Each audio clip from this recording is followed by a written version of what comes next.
Hello again, and welcome to another video. In this video, we are going to be going through some crap I found and collected from my own stash of like 15 plus years of art supplies. Basically, I was watching a new video and some content from Tuna Snaps, or Art by Tuna, and I'm part of her Patreon, and she did a bunch of little polymer clay pumpkins and like just cut them out and painted them, and I thought they were so freaking cute. And I realized in my stash of garbage I had a bunch of air dry clay, so I thought, ooh, I should get that out, I should use that, and I should make some of my own. So I asked her if that was okay and if I could make a video, and she said sure, go for it. She thought it was a good idea. And I decided to do a garland, like a little Halloween garland for my mantelpiece.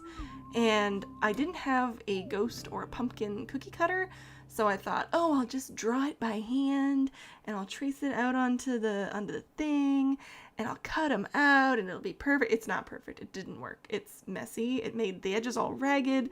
I had to sit there and like smooth the edges down for 5 minutes trying to get them smooth. I gave up on that pretty quick. You can see here I'm trying to cut through and it's just not working. It might work with like a polymer clay where it's less, I want to say fibrous. I don't know. I don't know much about clay, but this air dry clay is like a terracotta clay and it wasn't working for that. I needed to use like a cookie cutter to make the shape clean. So I ended up ditching that whole idea, and I went through my cookie cutter collection and I found this cookie cutter that's shaped like a bell. And so I used that for the ghosts, and I just, once I was done cutting it out, cut the little bottom of the bell off, the little, the thing that rings it. And then I took a cookie cutter that was for a spade, like the cards, like hearts, spades, diamonds, etc. Yeah, it was one of those. And I just bent it with my hands because it was an old rusty one anyways, and I wasn't going to use it. And I kind of did my best to make it pumpkin shaped. I think it worked out pretty well.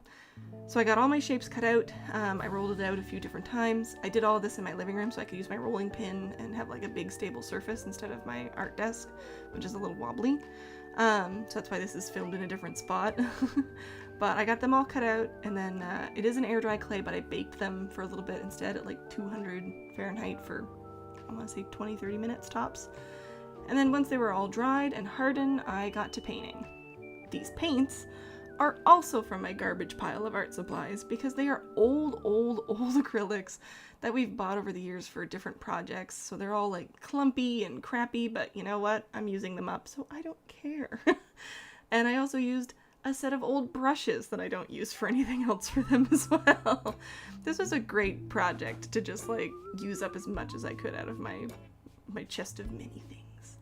So all the ghosts I did in 2 different colors of white. I did like an ivory and then just like an eggshell off-white. And then the pumpkins, I mixed up 3 different colors of orange. I did just like a straight from the tube bright orange, which is the one I'm working on now. I mixed up sort of a dusty, what was it, like a beigey orange. And then the 3rd color I ended up mixing turned out to be actually the same color as the clay by accident. So I only did 1 layer of the clay colored one just to seal in the clay and make it easier to paint some details on top. But everything else I did a 2nd layer on the front, so that was nice and like opaque. And it worked out pretty well. They all did great. I let them all sit and dry.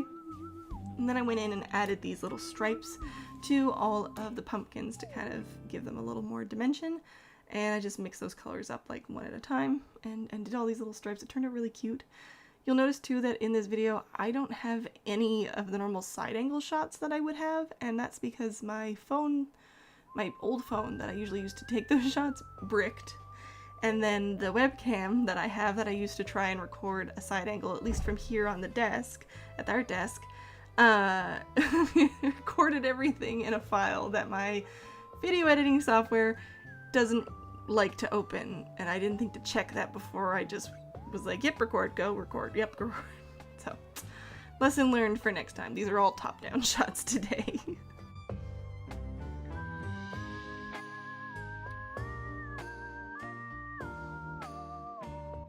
Once all those little details were dry, I got to work on the faces. So all the ghosts just end up having, you know, just eyes. I didn't want to give them mouths, so they have little dots for eyes. But for the pumpkins, I wanted to try and do a mix of like a vintage style pumpkin decoration and then a more modern, I guess, or more commonly associated jack-o'-lantern patterns. So you can see I did that first one there with like the round eyes, the white teeth, the little red lips. There's a bunch of postcards from like 20s to the 50s that used that like style to paint all of their little jack-o'-lanterns and pumpkin people. It seemed to be like an art style that was popular at the time. And it was also the style like what the over the garden wall pumpkins were based off of. So I went in and I kind of mixed and matched between doing those, the more modern style ones with like triangular eyes or just like the cutout faces.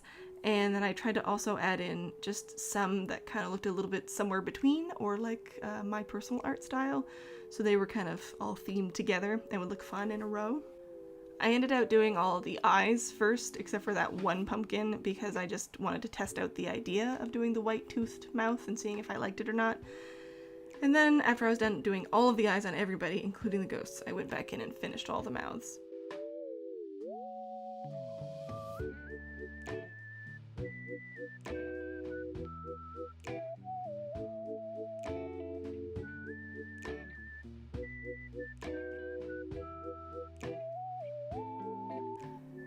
Also, I don't have any sound for while I was doing these.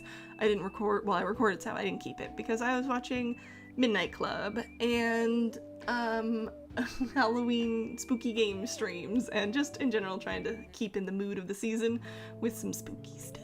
So that was fun. So in the background is a lot of people screaming. So I thought this was a little more aesthetic. Once I got everybody all sorted, I got all these little mouths on, these faces, they were so cute. I also added those little green outlines to some of the more vintage looking ones, like Over the Garden Wall does with theirs, and I thought it was just such a fun detail. I think they turned out great. And then I went through and I got another piece from my stash of just stuff I have, and I found this orange string, took like 45 minutes to untangle it, and I got that together and used that to string up the whole garland. And then once it was done, I hung it on my mantelpiece. So it was a really fun project. If you want to try doing it, you totally can. I think it's a really great way to use up supplies you might already have, make something seasonal. I'm probably going to do a Christmas themed one too soon. But in the meantime, if you wanted to buy some of my art, either in sticker form or otherwise, I have a store that's in the description below. I also have a Patreon that's also in the description below. I'm also going to be offering pet commissions that you'll be able to purchase through my store, so that if you want to get stickers or something else as well, you totally can, and just add that to the order. But I'm only going to be offering so many, and only for a limited time. So if you go there, you'll see all the details about that in my store very soon. But here it is on my mantelpiece. I think it turned out great, and I friggin' love it. So I might readjust how far away they are from each other, actually. Either way, I hope you have a great day, and a happy Halloween. Bye! Boo!